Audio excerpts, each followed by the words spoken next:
Salam, hörmətli izləyicilər. Mən hüquqşünas Zaur Seyidzadəyəm. Hüquqla problemi olan şəxslərə, sağlamlıq problemi olan şəxslərə bir neçə məlumat çatdırmaq istəyirəm. Xahiş edirəm, məndən böyle mən verdim xəbərdarlığı, evlat xəbərdarlığı kimi qəbul etsinlər, kiçik əmi dayı xəbərdarlığı kimi qəbul etsinlər, digərləri isə bir qardaş xəbərdarlığı kimi qəbul etsinlər. Dostlarımız da bu xəbərdarlığı dost xəbərdarlığı kimi qəbul etsinlər. Zəhmət olmasa videonu bəyənin, YouTube kanalına abunə olun, daha çox şəxsin bu xəbərdarlıq barədə xəbəri olsun. Söhbət nədən gedir? Hörmətli izləyicilər, vətəndaş bir də problemi o məhkəməyə müraciət etmək istəyir. Gəlir kiməsə deyir ki, məhkəməyə ərizə yazmaq istəyirəm. Başı çıxmayan adam da gəlir deyir ki, hə mən sizə kömək edirəm, yazarıq falan beşmişəm. Bir də görürsünüz, başqa iddia ərizəsi verilməli, götür başqa iddia ərizəsi verir. Məsəl üçün mənim başıma gəlib, hörmətli izləyicilər, qeyd edirəm, diqqətlə izləyin, zəhmət olmasın, söhbət nədən gedir. Söhbət ondan gəlir ki, məhkəməyə başqa iddia ərizəsi verməli, dediyin kimi götür bir başqa iddia ərizəsi. Məsəl üçün bilirsiniz ki, mülkiyyətdən istifadə forması 3 forması var. Yaşayış hüququnun təsdiq olunması, tanınması və əsəri hüququn tanınması və məcburi payın verilməsi. Məsəl üçün, gəlinə deyirlər ki, sənin qaynatan evindən heç nə düşmüyor.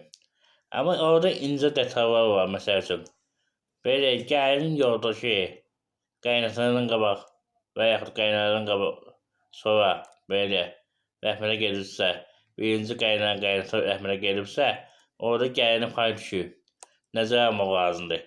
Əgər yox, birinci onun həyat yoldaşı rəhmətə gedib, sonra qaynata mülkiyyət sahibi rəhmətə gedibsə, ona pay düşməyəcək. Və yaxud nəvəyə nəzərə alın, eyni qaydada. İncə detallar var. Və yaxud əlilliyi olan şəxsə, qulluq edən şəxs rəhmətə gedib, başqası gəlib, ona qulluq etməyə, ailə üzvlərinə. Bu halda ona müəyyən qiymət var.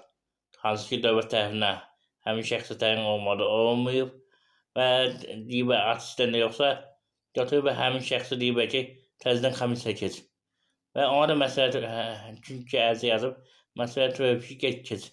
Amma əslində bu halda lazım deyildi. İcra hakimiyyətinə bir ərizə yazılmalı idi ki, patolojinin təyin olması. Bunun kimi onlarla məndə belə işlər olub, hörmətli izləyicilər. Yəni, deməklə məqsədim odur ki, mütəxəssisə müraciət edin, vəkilə müraciət edin, hüquqşünasa müraciət edin. Sağlamlıqla bağlısa onu demək istəyirəm, mən özüm də əlilliyi olan şəxsəm, əlillik arabasındayam, hörmətli izləyicilər. Gedib başqalarına müraciət edəmin, həkimə müraciət edin. Bir dəfə onu bilmək lazımdır ki, qanunda belə bir şey var. Birinci qrupayı, yəni 81% əmək qabiliyyətini itirmiş şəxs 4 il eyni xəstəlikdən əziyyət çəkirsə, bu artıq ömürlük hesab olunur. Və yaxud 61-80% əmək qabiliyyətini itirmiş şəxs varsa, 10 il eyni xəstəlikdən əziyyət çəkirsə, bu ömürlük əlillik hesab olunur. Və yaxud birinci qrupaya qeyd edelim, o 4 il məsələsi. Üçüncü qrupayı belə deyəcəm, eyni xəstəlikdən 61-60% əziyyət çəkirsə, əmək qabiliyyəti yoxdursa, belə deyək, o halda da ömürlük əlillik verir. Əlillik verilməsi üçün də minimum 6 ay müalicə almalısa, maksimum 12 ay. Baxın hansı şəraitdə. Xəstəxana şəraitində 6 ay, ev şəraitində isə 12 ay. Yəni, nəyə görə deyəm, bu xəstəliklər sağalmırsa, buna əlillik verir. Yəni, sözün məqsədi nədən ibarətdir? Gedir hansı bir belə Türkiyə sahəyə pul verir, orada gündüz sağır, bir də maz verir, bir də nəsə verir, nəsə iyi göz sağaldır da. Heç nə yəmir, mənim öz başıma da gəlib. Mənim valideynlərim də, mən də əlillik arabasındayam. Aparıb bura, bir də 23 yaşında ayrılmışıq ki, əməliyyat olmalıyam ki, mən geyim, artıq gecdir. Mümkün deyil, əməliyyatında vaxta keçib. Ona görə bir qardaş məsləhəti kimi, bir əmi dayı məsləhəti kimi, bir necə deyim, bir dost məsləhəti kimi qəbul edin. Hər şeyi mütəxəssisinə müraciət edin, aldanmayın, hörmətli izləyicilər. Bir 10 manatınızdan, 20 manatınızdan keçin, gedin mütəxəssisinə məsləhətə. Əfrankəs belə deyil, yox. O bilsin, onda həmin detal olmayıb, sizdə başqa bir xırda detaldır, nəzərə alın. Məsəl üçün deyəm, onda qaynata rəhmətə gedməyib, ona görə gəlinə pay düşməyib. Məsəl üçün, amma sizin işdə məsəl üçün qaynata rəhmətə gedibsə, o halda gəlinə pay düşür. həyat yoldaşı rəhmətə gedibsə. Başqa bir məsələləri var. Məsəl üçün, əmək nümunəsində deyirlər ki, həqiqə bir də əmək müfəttişinin ərizə yazaq, sənin işdən çıxardıb olsa. Yox, orada müddəti var. Bir ay müddətində məhkəməyə müraciət etməlisiniz.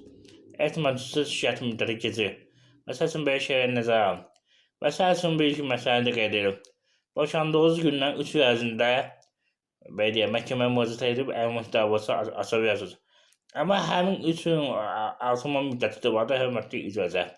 Məsəl üçün, həyat yoldaşınızın evində qalırsınızsa, belə köçməlisinizsə 3 il, məsəl üçün 5 il keçib.